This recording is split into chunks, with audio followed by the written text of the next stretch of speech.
Se le suele llamar símbolo a las profesiones de fe, al credo, es una profesión de fe abreviada, un resumen. El credo es un resumen de nuestra fe y su contenido es claramente dogmático. Todas las definiciones que vamos diciendo son verdades dogmáticas, son verdades reveladas y además que la Iglesia nos ha dicho que tenemos que creerlas como tales.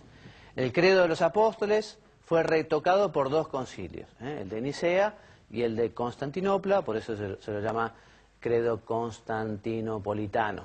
Parece un trabalengua, pero sencillamente los nombres de los dos concilios que ayudaron a mejorar la forma de redacción de este credo, de este símbolo. La Iglesia en todo busca nuestro bien, por eso prohíbe lo que nos daña.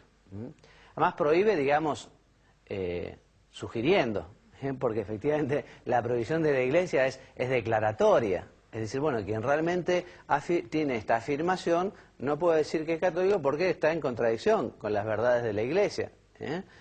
Por eso hay que obedecer las leyes de la Iglesia con toda fidelidad porque están dadas con la autoridad de Cristo que Él comunicó a los apóstoles. O sea que la Iglesia no es caprichosa en este sentido y es muy responsable y es muy seria porque se sabe depositaria de esta misión dada por Jesucristo de iluminar la verdad, de llevar a los fieles por el camino de la verdad.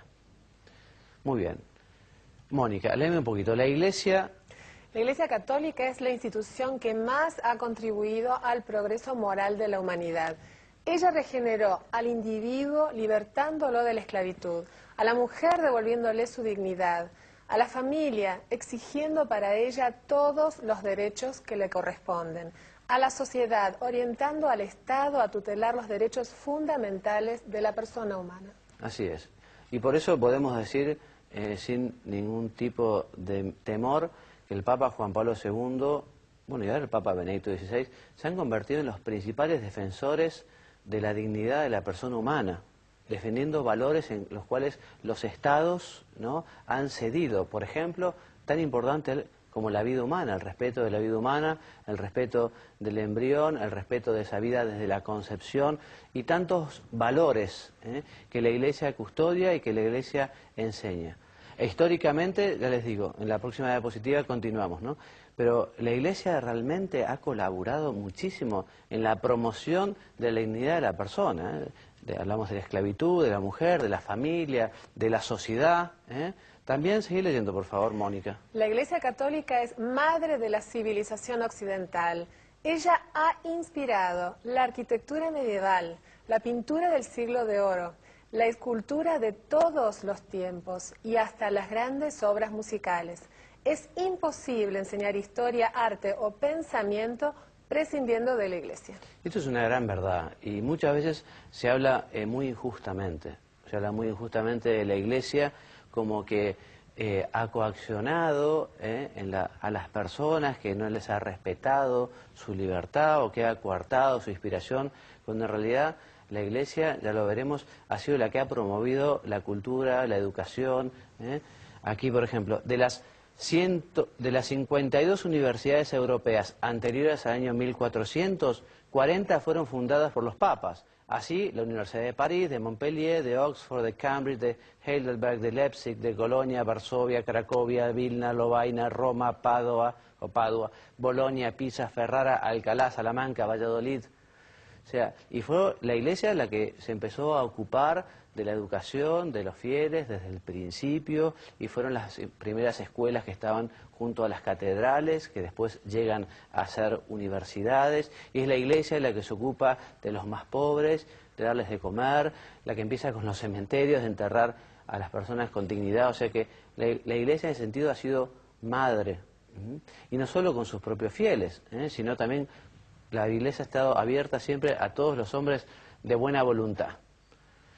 Europa ha llegado lo que es por el cristianismo. Hoy en Europa se quiere rechazar a la Iglesia y rechazar todo este legado, y es tremendamente injusto, es injusto, porque como decía, nadie que realmente estudie con mediana profundidad lo que es la historia de Europa, la historia de la humanidad, puede prescindir del mensaje valiosísimo que nos ha dejado la Iglesia. Si permitimos que se descristianice, se derrumbará Europa, porque los valores cristianos realmente han sido un soporte enorme. Y en este sentido, Dostoyevsky dice unas palabras bastante fuertes. Mónica. El Occidente ha perdido a Cristo y por eso perecerá. Son palabras muy fuertes realmente, ¿no? Pero efectivamente cuando se pierde el norte, cuando se pierde la verdad, aquello es difícil que pueda mejorar, que pueda crecer. Algunos censuran a la Iglesia por sus riquezas, ¿no? Sí, porque las riquezas del Vaticano, ¿por qué el Papa no vende todo eso y se los da a los pobres?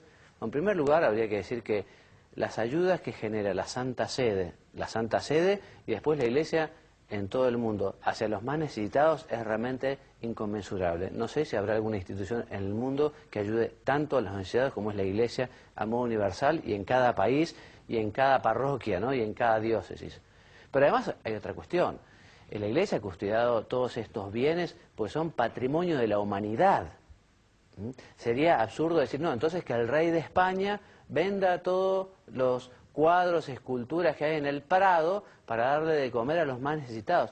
Hay que ocuparse de los más necesitados, evidentemente, pero toda esta cultura hay que resguardarla porque además nosotros no somos los dueños. Esto tiene que servir para toda la humanidad y para todas las generaciones que vengan en adelante.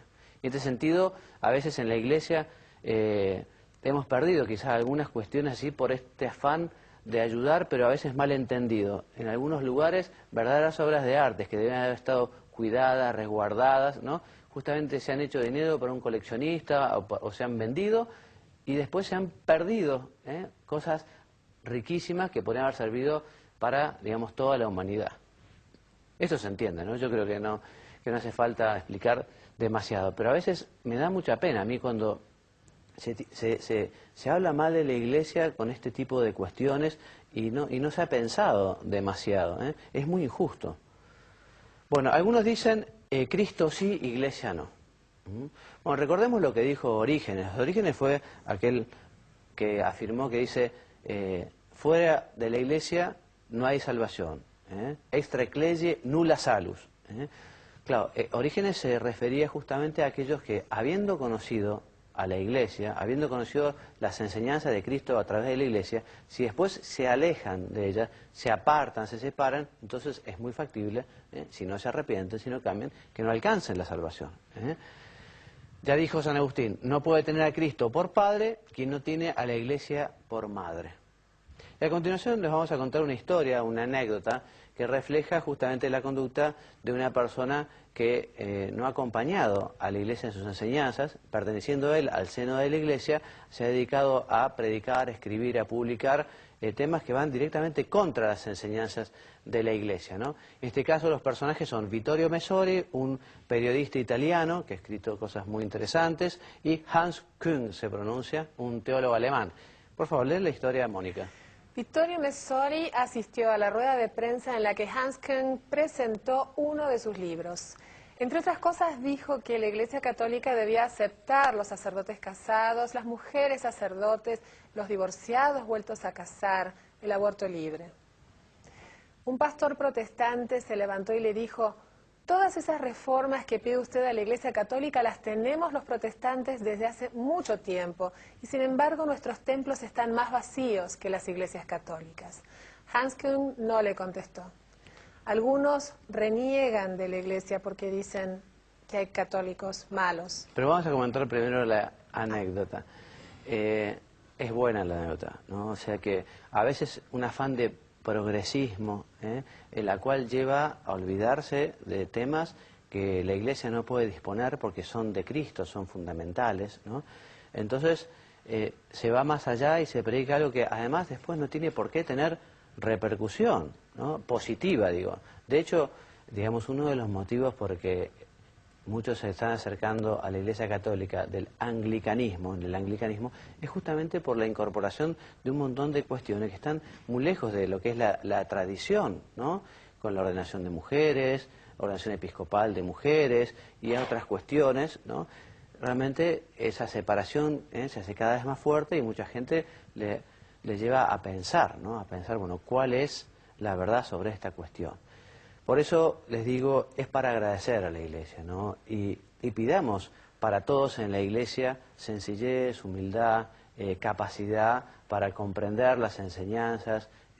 Si alguna vez no entendemos, porque puede ser que alguna vez uno algo no termine de entender, bueno, tener la suficiente confianza también, ¿no? Si esto nos enseña nuestra Madre de la Iglesia, vamos a confiar, porque efectivamente hay temas que sí son más difíciles, se comprenden, los vamos a tratar aquí, los temas difíciles, ¿no? Por ejemplo, toda la cuestión de la paternidad responsable, toda la cuestión de la defensa de la vida, hay temas que son difíciles, pero profundizar en esos temas, profundizar, tratar de conocer por qué se enseña, porque a veces hay también mucha superficialidad y no se sabe. Se tiene un eslogan que se dice por allí, se repite y no se saben las razones de por qué la Iglesia nos da estas enseñanzas o nos manda estas cuestiones.